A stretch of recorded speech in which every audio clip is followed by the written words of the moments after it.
नमस्कार, मी किशोरीज किचनमध्ये तुम्हा सर्वांचं अगदी मनपूर्वक स्वागत आहे. आज आपण विदर्भातील फेमस आणि सर्वांच्याच आवडीची सांबार वडीची रेसिपी बघणार आहोत. सांबार वडीला बरेच जण पुडाची वडीसुद्धा म्हणतात. सांबार म्हणजेच कोथिंबीर. आमच्याकडे विदर्भामध्ये कोथिंबीरीलाच सांबार म्हणतात. तर ही सांबार वडी कशी करायची आता बघूयात. त्यासाठी इथे मी 1 पाव सांबार निवडून घेतलेला आहे आणि मग 3 ते 4 पाण्याने स्वच्छ धुवून घेतलेला आहे. धुवून घेतल्यानंतर मी चाळणीमध्ये काढून घेतलं होतं. त्यामधलं संपूर्ण पाणी निथळण्यासाठी ठेवलं होतं. आता मी हा सांबार जो आहे तो एका स्वच्छ सुती कापडावर पसरवून ठेवलेलं होतं साधारणतः अर्धा तास, कारण त्यामधलं संपूर्ण पाणी जे आहे ते सोकल्या गेलेलं आहे. आता मी हा सांबार जो आहे तो अगदी बारीक चिरून घेत आहे. तसे तर बरेच जण सांबारवडी वेगवेगळ्या पद्धतीने करत असतात, तर मी आज ही सांबारवडी जी आहे ती मी माझ्या आईच्या पद्धतीने करत आहे. आणि अशा पद्धतीने केलेली सांबारवडी खाल्ल्यानंतर तोंडभर लागते, म्हणजेच सांबारवडी खाल्ल्यासारखी वाटते. सर्व सांबार मी अगदी बारीक बारीक चिरून घेतलेला आहे. बघू शकता, छान असा बारीक चिरून घेतलेला आहे. सांबारवडीचा जो मसाला मी तयार करणार आहे त्यासाठी 2 टेबलस्पून शेंगदाण्याचं कूट, 2 टेबलस्पून तीळ, 2 टेबलस्पून खोबऱ्याचा कीस, 1 टेबलस्पून खाकस म्हणजेच खसखस आणि 1 टेबलस्पून चारोळी घेतलेली आहे. कढईमध्ये 1 टेबलस्पून मी तेल तापवून घेतलेलं होतं. त्यामध्ये अर्धा टेबलस्पून जिरं घातलं आणि 2 अगदी बारीक चिरून घेतलेल्या हिरव्या मिरच्या परतून घेतलेल्या आहेत. आता ह्यामध्ये मी मसाले घातले. त्यामध्ये तिखट, हळद, धणे जिरे पावडर, त्यानंतर मग शेंगदाण्याचा कूट, खोबऱ्याचा कीस, तीळ, खाकस आणि चारोळी घालून घेतली. 1 चमचा ह्यामध्ये मी आमचूर पावडर घातलेला आहे. सर्व मिश्रण छान असं परतून घ्यायचं आहे. आता ह्यामध्ये मी अगदी बारीक चिरून घेतलेला सांबार घातला आहे. संपूर्ण मिश्रण जे आहे ते छान परतून घ्यायचं आहे, म्हणजेच सांबार छान असा शिजवून घ्यायचा आहे. जर अशा पद्धतीने आपण मसाला तयार केला तर हा मसाला 3 ते 4 दिवस फ्रीजमध्ये छान राहतो, अजिबात खराब होत नाही.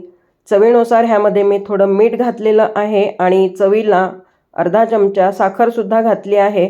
संपूर्ण मिश्रण छान असं परतून घ्यायचं आहे. तर आपला हा सांबारवडीचा मसाला तयार झालेला आहे. मसाला थंड होत आहे तोपर्यंत इकडे मी पीठ भिजवून घेत आहे. तर त्यासाठी 2 वाट्या बेसन घेतलं, 1 वाटी मैदा, चवीनुसार मीठ, थोडं तिखट, हळद आणि ओवा घातलेला आहे. 1 टेबलस्पून तेल घातलं आहे. संपूर्ण मिश्रण छान मिक्स करून घ्यायचं आहे आणि पाण्याने घट्टसर ह्या पिठाचा गोळा तयार करून घ्यायचा आहे, म्हणजेच हे पीठ जे आहे ते भिजवून घ्यायचं आहे.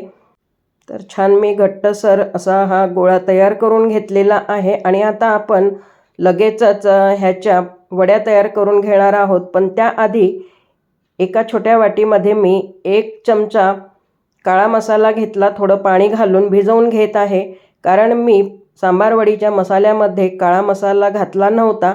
आणि हे जे पाणी तयार केलेलं आहे मसाल्याचं, तर आपण ह्याचा उपयोग पुढे करणार आहोत, तर मी तुम्हाला व्हिडिओमध्ये दाखवतेच. एका लिंबाच्या आकारा एवढा मी गोळा काढून घेतलेला आहे पिठाचा आणि पुरी ज्याप्रमाणे लाटतो ना, तर अगदी पुरीच्याच आकाराची ही पाती लाटून घ्यायची आहे बेसनाची.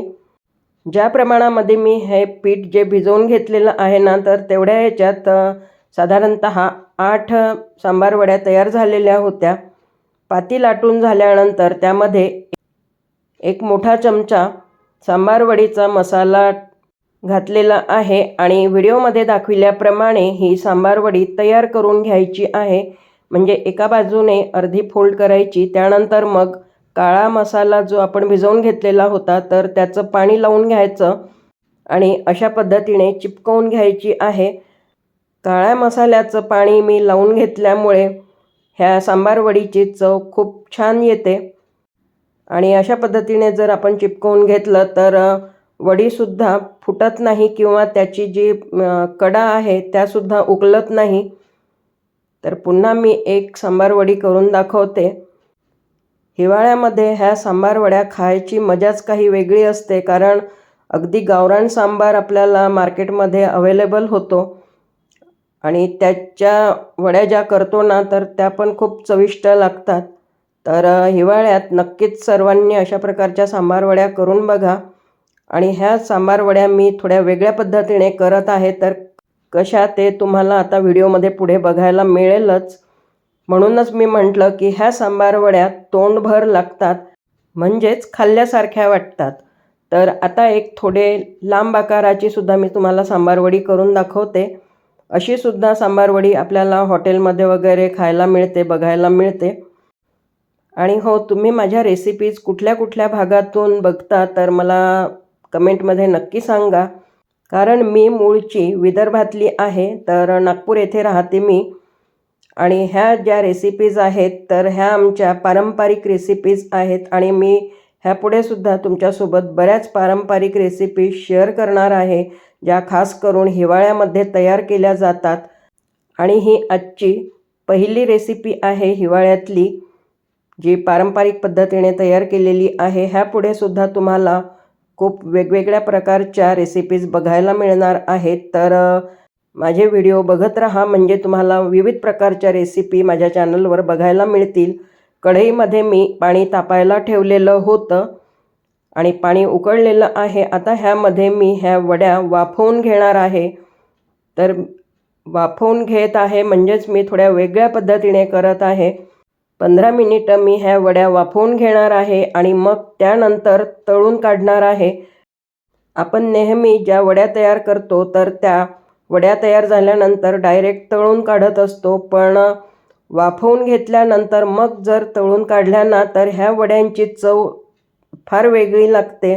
कारण ह्यामधला मसालासुद्धा खूप छान असा शिजला जातो आणि वरची जी पाती असते, जे सांबार वडीचं कव्हर आहे, तर ते सुद्धा वाफवल्यामुळे शिजल्या जाते आणि त्याची जी चव येते ना ती खरंच खूप छान येते. म्हणूनच मी म्हटलं की अशी ही सांबार वडी जी आहे ती खाल्ल्यानंतर तोंडभर लागते, म्हणजे अगदी खाल्ल्यासारखी वाटते. तुमचं पोट भरेल पण मन नाही, अशी ही सांबार वडी तयार होते.